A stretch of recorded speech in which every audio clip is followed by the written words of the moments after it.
শুরুতেই আমরা দেখে নিয়ে চলো যে পুষ্টি স্তর, খাদ্য স্তর বা ট্রফিক লেভেল কি। ঠিক আছে, দেখো আমি জটিল করে না বলে খুব সহজ করে বলছি। দেখো খুব সহজে যদি বলি তাহলে এরকম দাঁড়ায়, দেখো যে আমরা আগেই জেনেছি যে একটা বাস্তুতন্ত্রে কি থাকে, একাধিক খাদ্য শৃঙ্খল থাকে, তাই তো।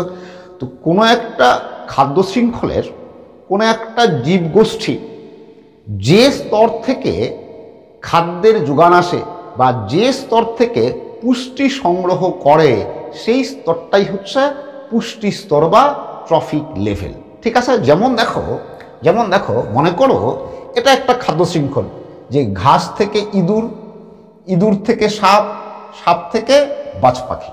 ঠিক আছে, এমন কি দেখো ঘাসটা কি উৎপাদক, ইঁদুরটা কি প্রাথমিক খাদক, সাপ কি গৌণ খাদক, বাজ পাখি প্রগৌণ খাদক, তাই তো। তাহলে দেখো যে এই প্রাথমিক খাদক মানে ইঁদুর খাদ্য সংগ্রহ করলো কোন স্তর থেকে বা পুষ্টি আসলো কোন স্তর থেকে, উৎপাদক স্তর থেকে, তাই তো। তাই এই উৎপাদক স্তরটা হচ্ছে কি একটা পুষ্টি স্তর। ঠিক একই রকম ভাবে দেখো যে সাপ গৌণ খাদক, তাই তো। তো সাপ এই যে গৌণ খাদক সাপ, তাহলে সাপের পুষ্টি বা খাদ্যের যোগান কোন স্তর থেকে আসলো, এই প্রাথমিক খাদক স্তর থেকে, মানে ইঁদুর থেকে আসলো, তার মানে কি এটা একটা পুষ্টি স্তর।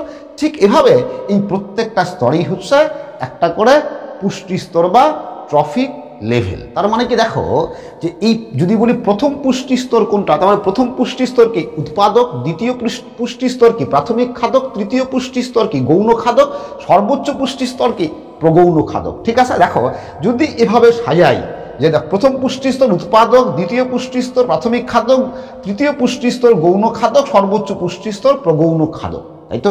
তাহলে যদি নিচ থেকে উপরের দিকে পরপর পর্যায়ক্রমে সাজাই, ওকে, তাহলে কি দেখবো বলতো, যে এই উৎপাদক স্তর বা প্রথম পুষ্টি স্তরে পুষ্টির পরিমাণ সবচেয়ে বেশি, ওকে, এবং পরবর্তী পুষ্টি স্তরগুলোতে মানে দ্বিতীয়, তৃতীয়, চতুর্থ, সর্বোচ্চ পরবর্তী পুষ্টি স্তরগুলোতে কি বলতো পুষ্টির পরিমাণ ক্রমশ হ্রাস পেতে থাকে। যদি পরীক্ষায় প্রশ্ন আসে পুষ্টি স্তর কাকে বলে, তাহলে এর উত্তর তোমরা কি লিখবে এবার দেখে নাও।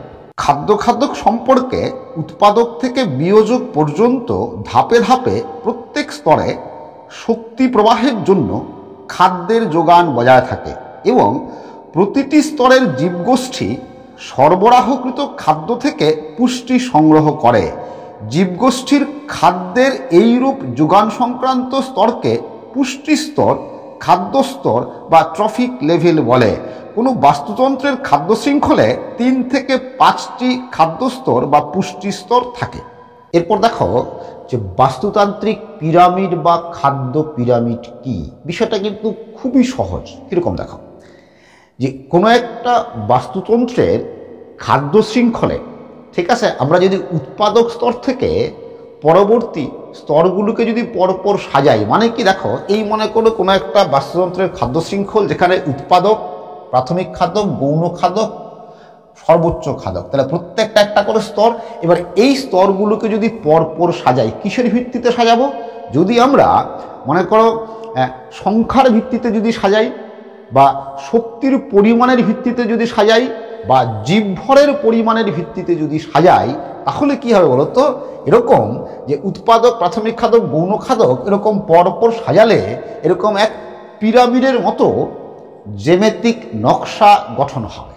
ওকে, এই পিরামিডের মতো এই যে জ্যামিতিক নকশা গঠন হয়েছে, ঠিক আছে, এটাকেই বলা হয় কি বলতো খাদ্য পিরামিড বা বাস্তুতান্ত্রিক পিরামিড। এই পুষ্টি স্তরগুলো পরপর সাজালে পিরামিডের মতোই কেন জ্যামিতিক নকশা গঠন হবে, কেন বলতো, তার কারণ হচ্ছে এই যে কোনো একটা বাস্তুতন্ত্রে এই যে উৎপাদক আছে, কোনো একটা বাস্তুতন্ত্রে উৎপাদকের পরিমাণ বলো, উৎপাদকের জীবভর বলো বা উৎপাদকে আবদ্ধ শক্তির পরিমাণ বলো, সব দিক থেকে হচ্ছে উৎপাদকে বেশি। এবার উৎপাদকের চেয়ে কম হচ্ছে কি প্রাথমিক খাদকে, ওকে, প্রাথমিক খাদকের চেয়ে কম হচ্ছে গৌণ খাদকে এবং গৌণ খাদকের চেয়ে কম হচ্ছে সর্বোচ্চ খাদকে। তাহলে যেহেতু ক্রমান্বয়ে কমছে, ক্রমশ কমে যাচ্ছে, ওকে, তো এই জন্য এটা পিরামিডের আকৃতি গঠন হয়েছে। ব্রিটিশ বিজ্ঞানী চার্লস এলটন 1927 সালে প্রথম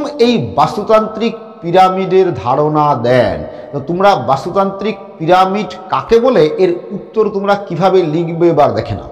কোনো বাস্তুতন্ত্রের খাদ্য শৃঙ্খলে খাদ্য খাদকের সম্পর্কের ভিত্তিতে উৎপাদক থেকে বিভিন্ন পুষ্টি স্তরের জীবের সংখ্যা, জীব ভর ও শক্তির পরিমাণকে পর্যায়ক্রমে সাজালে পিরামিড আকৃতির যে জ্যামিতিক গঠন তৈরি হয় তাকে বাস্তুতান্ত্রিক পিরামিড বা খাদ্য পিরামিড বলে। এই কাকে বলি লেখার পরে এবার তোমরা এই ছবিটা আঁকবে, ঠিক আছে? এটা হচ্ছে বাস্তুতান্ত্রিক পিরামিড, ঠিক আছে? এবার দেখো যে বাস্তুতান্ত্রিক পিরামিড কত প্রকার কি দেখো, যে বাস্তুতান্ত্রিক পিরামিড প্রধানত 3 প্রকার। একটা হচ্ছে কি বলতো সংখ্যার পিরামিড, একটা হচ্ছে শক্তির পিরামিড, আর একটা হচ্ছে জীব ভরের পিরামিড। এবার প্রত্যেকটা পিরামিড আলাদা আলাদা করে জানতে হবে। তো প্রথমে দেখো যে সংখ্যার পিরামিড কি, ওকে? কিরকম দেখো, যে কোনো একটা বাস্তুতন্ত্রের খাদ্য শৃঙ্খলে যদি আমরা উৎপাদক থেকে বিভিন্ন পুষ্টি স্তরের বা বিভিন্ন স্তরের শুধুমাত্র জীবের সংখ্যাকে যদি পরপর সাজাই তাহলে ঠিক এরকম হবে। দেখো যে উৎপাদক আছে এই পুষ্টি স্তর, উৎপাদক কি যে সংখ্যায় সবচেয়ে বেশি, ঠিক আছে? এবার দেখো এর পরবর্তী স্তর কি প্রাথমিক খাদক, সংখ্যায় দেখো প্রাথমিক খাদক কি হবে, সংখ্যায় উৎপাদকের চেয়ে কম।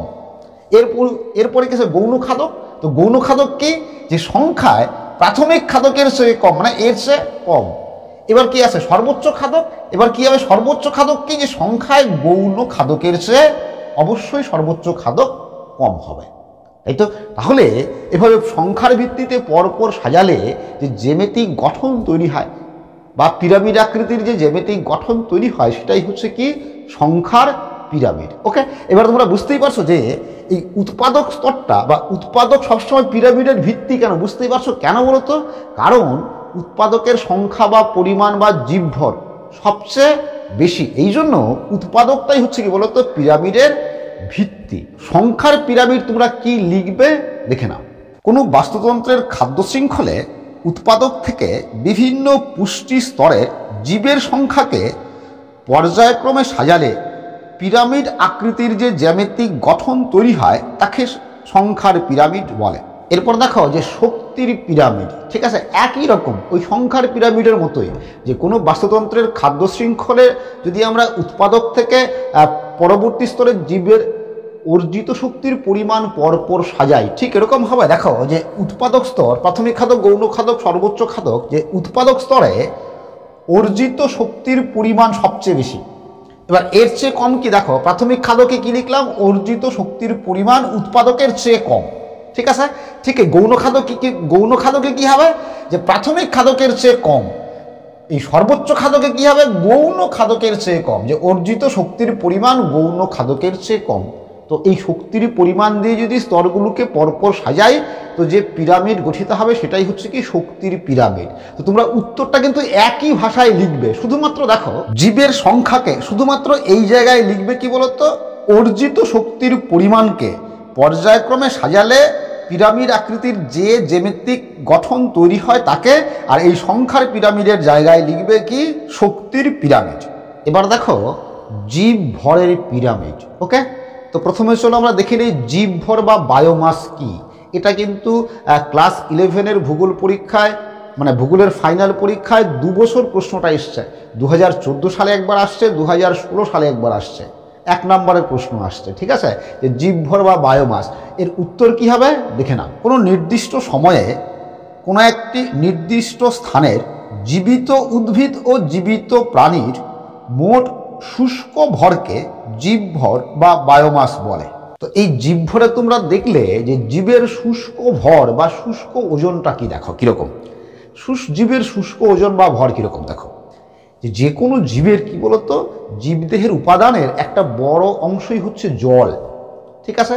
তো জল ছাড়া জীবদেহের ওজনই হচ্ছে কি বলতো শুষ্ক ওজন বা শুষ্ক ভর। এই শুষ্ক ওজন কি দেখো কিরকম, যে সদ্য মৃত বা জীবিত কোনো জীবকে যদি 75 ডিগ্রি সেন্টিগ্রেড উষ্ণতায়, কত বলছি 75 ডিগ্রি সেন্টিগ্রেড উষ্ণতায় 24 ঘন্টা রেখে দেওয়া যায় তাহলে ওই জীবের ওজন 60 থেকে 70 ভাগ কমে যাবে, ঠিক আছে?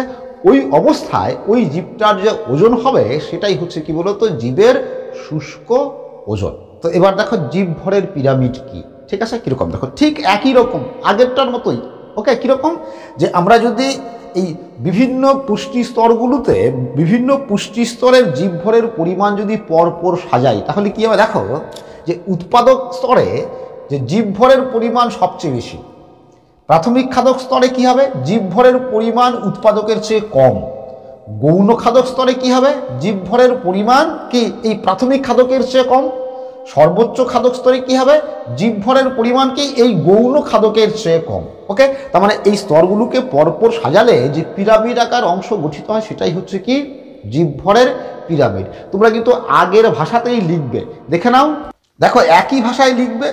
দেখো এখানে জীবের সংখ্যার জায়গায় শুধু লিখবে জীবভরের পরিমাণ, আর সংখ্যার পিরামিডের জায়গায় লিখবে কি জীবভরের পিরামিড, তাহলেই হয়ে গেল, ভাষা একই থাকলো।